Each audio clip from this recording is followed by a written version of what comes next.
تو 40 بکریوں میں ایک بکری زکوٰۃ فرض ہے۔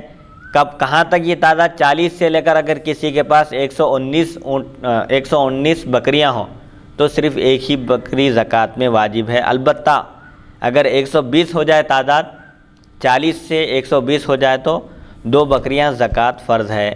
اب یہ 120 سے چھوٹ کہاں تک ہے؟ اس سے اوپر 200 تک میں 2 بکریاں ہیں۔ اچھا 200 سے کم میں، مثال کے طور پر کسی کے پاس 40 بکریاں ہیں اور ان پر 1 سال گزر جائے تو 1 بکری زکوٰۃ دینا فرض ہے، اور یہی تعداد اگر 119 تک چلی جائے تب بھی ایک ہی بکری زکوٰۃ دینا فرض ہے۔ اگر 120 ہو جائے تعداد بکریوں کی تو 2 بکریاں زکوٰۃ میں دینا فرض ہے۔ اب 120 سے چھوٹ کہاں تک ہے؟ 199 تک۔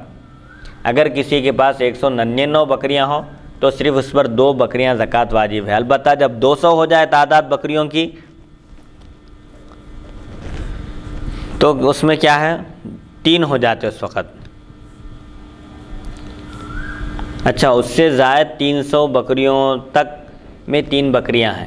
بالکل صاف بات ہے کہ 40 بکریاں اگر کسی کے پاس ہوں تو اس پر 1 بکری زکوٰۃ دینا فرض ہے، اور اگر وہ تعداد 40 سے 119 تک پہنچے تب بھی ایک ہی بکری زکوٰۃ میں دینا واجب ہے۔ اضافہ کب ہوگا؟ جب بکریوں کی تعداد 120 ہوگی۔ 120 سے 199 تک چھوٹ ہے اس کو، 120 سے 199 تک صرف اس پر 2 بکریاں زکوٰۃ واجب ہے۔ جب بکریوں کی تعداد 200 ہو جائے تو اس وقت اس پر 3 بکریاں زکوٰۃ میں واجب ہے۔ پھر ہر 100 میں 1 بکری ہے، 100 سے کم میں کچھ نہیں۔ 200 تک کیا بتائے؟ 3 بکریاں ہیں۔ اب 200 کے بعد اگر 299 تک بھی کوئی اور زکوٰۃ واجب نہیں ہے اس پر، 300 اگر ہو جائے تعداد 1 بکری کا اضافہ ہوگا، وہ 3 کو ملا کے 1، 4 بکریاں زکوٰۃ دینا فرض ہوگا 300 میں۔ 300 کے اوپر پھر 399 تک کچھ بھی واجب نہیں ہے، کچھ بھی مطلب اضافہ نہیں ہے، وہی 4 بکریاں ہیں۔ 399 تک صرف 4 بکریاں ہیں۔ جب بکریوں کی تعداد 400 ہو جائے گی تو پھر اور 1 بکری کا اضافہ ہو کر جملہ 5 بکریاں زکوٰۃ میں دینا فرض ہوگا۔ اس نصاب کو چونکہ زکوٰۃ کا بھی مسئلہ، بعض مسائل اس میں اگرچہ کہ جلدی سمجھ میں نہیں آتے فوراً، اب چونکہ یہاں پر اتنا زیادہ بکریاں گایاں اونٹاں پالنے کا اتنا رواج نہیں ہے، لیکن جن مسلمانوں کے پاس بھی بکریاں وغیرہ پالی جاتی ہیں یا گائے وغیرہ، تو ان کو اس سلسلے میں معلومات کرنا چاہیے تاکہ اپنے جانوروں کی زکوٰۃ ادا کر کے وہ اپنے مال کو محفوظ کر لیں۔ ان مسائل میں اگر کچھ دشواری ہو تو رجوع کرنا چاہیے۔ الحمدللہ پورا مکمل سمجھ میں آئی جی الحمدللہ۔ اور اس کے بعد ایک بات بتائی جا رہی ہے، یہ بکریوں کا صاف ہو گیا کہ 40 بکریوں میں 1 بکری، اور یہ تعداد 119 تک ایک ہی بکری اس پر واجب رہے گی۔ جب بکریوں کی تعداد 120 ہو جائے گی تو 2 بکریاں زکوٰۃ میں واجب ہوں گی۔ 120 سے 199 تک 2 ہی بکریاں واجب ہوں گی۔ جب بکریوں کی تعداد 200 ہو جائے گی تو 3 بکریاں زکوٰۃ دینا فرض ہوگا۔ اور پھر 200 کے بعد ایک قاعدہ بتایا جا رہا ہے کہ 200 کے اوپر جب بھی 100 کا اضافہ ہوگا 1 بکری کا زکوٰۃ میں اضافہ ہوگا۔ 200 سے 300 کے درمیان صرف 3 ہی بکریاں زکوٰۃ دینا فرض ہے، اور اگر 299 تک ہی رہے تعداد تو وہی 3 بکریاں رہیں گی۔ اگر 300 ہو جائے تو وہ 200 کے 3 اور یہ 100 کی 1، جملہ 4 بکریاں زکوٰۃ دینا فرض ہے۔ ہر 100 میں 1 بکری کا اضافہ ہوگا، 100 سے کم میں کوئی چیز واجب نہیں ہوگی اضافی۔ اور ایک قاعدہ یہ بتایا جا رہا ہے کہ اگر مال کو جمع کر دیا جائے تو مجھ پر زکوٰۃ واجب ہوگی، اس ڈر سے کوئی کیا کر رہا؟ علیحدہ کر دے رہا، مال کو الگ الگ کر رہا ہے، تو اس کی بھی اجازت نہیں ہے۔ شریعت میں کسی فرض کو ساقط کرنے کے لیے حیلہ تلاش کرنا سخت اس کی وعید آئی ہے، مذمت بیان کی گئی ہے۔ کوئی فرض ساقط کرنے کے لیے حیلے حوالے کرنا یہ مومن کی شان نہیں ہے، اسی لیے زکوٰۃ ساقط کا مطلب ختم کرنے کے لیے۔ مثال کے طور پر ایک شخص سونے کا مالک ہے یا روپیے پیسے کا مالک ہے، اب سال گزرنے کے لیے سمجھے 1 دن بھی باقی رہ گیا ہے، فوراً کیا کر رہے ہیں لوگ؟ اپنی نابالغ اولاد کے نام پہ کر دے رہے ہیں وہ دولت۔ محض مقصد کیا ہے ان کا؟ زکوٰۃ سے بچنا ہے۔ تو اس طرح کے ہیلے کرنا درست نہیں ہے، شریعت میں اس کی مذمت آئی ہے۔ احادیث میں حضور فرماتے ہیں متفرق مال کو صدقے کے ڈر سے، زکوٰۃ کے ڈر سے جمع نہ کیا جائے، اور جمع شدہ مال کو اس لیے الگ نہ کیا جائے کہ کہیں ہم پر زکوٰۃ واجب نہ ہو جائے۔ یہ قاعدہ بتا دیا گیا ہے کہ زکوٰۃ کے ڈر سے متفرق بکھرے ہوئے مال کو جمع نہ کیا جائے اور جمع شدہ مال کو بکھیرا نہ جائے۔ محض زکوٰۃ ساقط کرنے کے لیے، زکوٰۃ کو ختم کرنے کے لیے، زکوٰۃ کے فرض کو، وجوب کو اپنے سے ہٹانے کے لیے ایسا کرنا شرعاً درست نہیں ہے۔ دو شریکوں کا حصہ برابر تقسیم کیا جائے، اگر کسی مال میں دونوں شریک ہوں تو دونوں کے درمیان برابر تقسیم کیا جائے۔ اور زکوٰۃ میں قاعدہ بتایا جا رہا ہے کہ جب زکوٰۃ وصول کرنے کے لیے جائیں گے عاملین، زکوٰۃ وصول کرنے والے، تو ایک کیا کر رہے ہیں لوگ، بوڑھی گائے یا بوڑھا اونٹ یا بوڑھی بکری اٹھا کر دے رہے ہیں، یا عیب والی دے رہے ہیں، درست نہیں ہے۔ اللہ کی راہ میں دے رہے ہیں۔ جس طرح تم کو اگر خراب چیز دی جائے تو تم پسند نہیں کرتے، ایسے ہی جب دوسرے کو تم دو گے تو وہ بھی پسند نہیں کرے گا۔ قرآن میں اللہ فرماتا ہے لیکن تم لیں گے تو چشم پوشی کر کے بادل ناخواستہ لیں گے۔ اسی لیے اللہ کی بارگاہ میں جب دے رہے ہیں اللہ کی راہ میں، تو وہ جانور بوڑھا نہیں ہونا چاہیے، جوان ہونا چاہیے اور عیب دار نہیں ہونا چاہیے۔ اسی لیے زہری فرماتے ہیں زکوٰۃ لینے والا جب زکوٰۃ لینے کے لیے پہنچے، عامل زکوٰۃ وصول کرنے کے لیے، تو بکریوں کے 3 حصے کر دے، اس میں 3 قسمیں کر دے۔ اعلیٰ درجے کے بکریوں کو الگ کر دے، ادنا درجے کے بکریوں کو الگ کر دے، اور اوسط درجے کے، متوسط میڈیم درجے کے بکریوں کو الگ کر کے میڈیم درجے کی بکریوں کو زکوٰۃ میں وصول کرے۔ 40 بکریاں ہیں، وہ ایک بوڑھی بکری، ایک عمر رسیدہ بکری اٹھا کر دے رہا ہے، اس طرح درست نہیں ہے، بلکہ 40 میں انتخاب کریں گے۔ بہترین جو بکریاں ہیں اس کا ایک حصہ بنیں گے، الگ کر دیں گے۔ ادنا درجے کے جو بکریاں ہیں جیسے عیبدار ہے یا بوڑھی ہیں ان کو الگ کر دیا جائے گا، اور اوسط درجے کی ہے جو ادنا اور اعلیٰ کے درمیان ہیں، اس میں سے زکوٰۃ وصول کریں گے۔ اس پر ظلم بھی نہیں کریں گے زکوٰۃ دینے والے پر کہ اعلیٰ درجے کی بکریاں لا رہے ہیں اس کے پاس سے زکوٰۃ میں، یا ادنا درجے کی، یہ دونوں بھی نہیں ہوں گا، بلکہ درمیانی درجے کی بکری زکوٰۃ میں لی جائے گی۔ سبحان اللہ۔ اور چوتھے بارے کی آیت مبارکہ بھی شروع ہو رہی ہے۔ جی، تم اس وقت تک نیکی کو نہیں پا سکتے جب تک کہ اپنی پسندیدہ چیز کو اللہ کی راہ میں قربان نہ کرو۔ جی، یہی بہرحال، اور اللہ کو اعتدال پسند ہے، درمیانی چیز ہر چیز میں۔ اسی لیے اللہ نے قرآن پاک میں بنی اسرائیل کی بھی گائے کا ذکر فرمایا، تو فرمایا کہ وہ گائے ایک دم بوڑھی بھی نہیں ہونا اور ایک دم جوان بھی نہیں ہونا، بلکہ درمیانی ہونا چاہیے، درمیانی عمر کی ہونی چاہیے۔ ایسے ہی جب مومنوں کے اوصاف اللہ نے بیان کیا، عباد الرحمن کے جو زمین پر نرمی کے ساتھ چلتے ہیں، جن کے یہ اوصاف ہیں، انہی اوصاف میں ایک اللہ نے ان کا ایک وصف یہ بیان کیا، والذین اذا انفقوا لم یسرفوا ولم یقتروا وکان بین ذلک قواما۔ جب وہ خرچ کرتے ہیں تو تنگی بھی نہیں کرتے، اسراف بھی نہیں کرتے، بخالت بھی نہیں کرتے، بے تحاشا بھی خرچ نہیں کرتے، بلکہ درمیانی راستہ اختیار کرتے ہیں۔ سبحان۔ اور ایسے ہی نماز کے بارے میں بھی فرمایا کہ حضور صلی اللہ علیہ وسلم پر اللہ نے جب یہ آیت نازل فرمائی، قل ادعوا اللہ او ادعوا الرحمن ایما تدعوا فلہ الاسماء الحسنی ولا تجہر بصلاتک ولا تخافت بها وابتغ بین ذلک سبیلا۔ نماز میں جب قرآن پڑھو تو چیخ چیخ کر بھی نہ پڑھو زور سے، اور بالکل آہستہ بھی نہ پڑھو، بلکہ ان دونوں کے درمیان کا راستہ اختیار کرو۔ چنانچہ حضور صلی اللہ علیہ وسلم ایک مرتبہ رات کے وقت آپ کا گزر ہوا، حضرت ابوبکر صدیق رضی اللہ عنہ نماز پڑھ رہے تھے اور قرآن کی تلاوت آہستہ کر رہے تھے۔ حضور صلی اللہ علیہ وسلم نے قریب سے غور سے سنا کیا پڑھ رہے تھے۔ پھر آپ کا گزر حضرت عمر رضی اللہ عنہ کے پاس سے ہوا، حضرت عمر بھی نماز ادا کر رہے تھے اور زور زور سے قرآن کی تلاوت کر رہے تھے۔ حضور صلی اللہ علیہ وسلم نے دوسرے دن ابوبکر صدیق رضی اللہ عنہ سے پوچھا اور اپنا واقعہ بیان کیا کہ میں رات میں آپ کے پاس سے گزرا، آپ قرآن کی تلاوت کر رہے تھے نماز میں، لیکن بہت آہستہ پڑھ رہے تھے۔ آہستہ پڑھنے کی وجہ کیا تھی؟ تو انہوں نے عرض کیا ابوبکر صدیق رضی اللہ عنہ نے کہ میں اپنے رب سے مناجات کر رہا تھا، اور رب دل میں آنے والے خیال پر بھی جب مطلع ہوتا ہے تو ہم آہستہ پڑھیں تو وہ کیوں نہیں سنتا، جس طرح قریب کی سنتا ہے، دور کی بھی سنتا ہے، اور کوئی زور سے پڑھے تو بھی سنتا ہے، آہستہ پڑھے تو بھی سنتا ہے۔ میں تو اللہ سے سرگوشی کر رہا تھا، اس سے مناجات کر رہا تھا، اس لیے آہستہ پڑھ رہا تھا۔ حضرت عمر سے پوچھے، اے عمر تم زور زور سے کیوں پڑھ رہے تھے؟ تو آپ نے عرض کیا کہ میں شیطان کو بھگا رہا تھا اور سونے والوں کو جگا رہا تھا بلند آواز سے۔ تو حضور فرمائے کہ پہلے ابوبکر صدیق رضی اللہ عنہ سے فرمایا کہ اے ابوبکر اپنی آواز تھوڑی سی بلند کرو، اتنا آہستہ آواز میں بھی نہ پڑھو، اور حضرت عمر سے فرمایا کہ اپنی آواز کو تھوڑا سا پس کرو، اتنی بلند آواز سے نہ پڑھو، بلکہ دونوں کے درمیان کا راستہ اختیار کرو۔ تو اعتدال کی اس میں تعلیم ہے، ترغیب ہے اور اہمیت بھی۔ قرآن مجید میں بھی اللہ نے جگہ جگہ درمیانی اعتدال والے راستے کو بتایا، اور امت بھی حضور صلی اللہ علیہ وسلم کی معتدل ہے۔ سابقہ امتوں کے مقابلے میں اس امت میں ہر چیز میں توازن رکھا گیا ہے، بیلنسنگ ہے اور اعتدال ہے، اور یہی اللہ اور اس کے رسول صلی اللہ علیہ وسلم کو مطلوب ہے۔ الحمدللہ آج ہم حدیث نمبر 598 سے شروع کیے تھے آج کی دوسری نشست کا آغاز۔ الحمدللہ حدیث نمبر 601 پر آج کے درس کا اختتام ہوتا ہے۔ اللہ تعالیٰ سے دعا ہے کہ وہ ہم کو سننے اور سنانے سے زیادہ احکام شریعت پر عمل کرنے کی توفیق عطا فرمائے۔ وصلی اللہ تعالیٰ علی خیر خلقہ سیدنا محمد و آلہ و صحبہ اجمعین والحمدللہ رب العالمین۔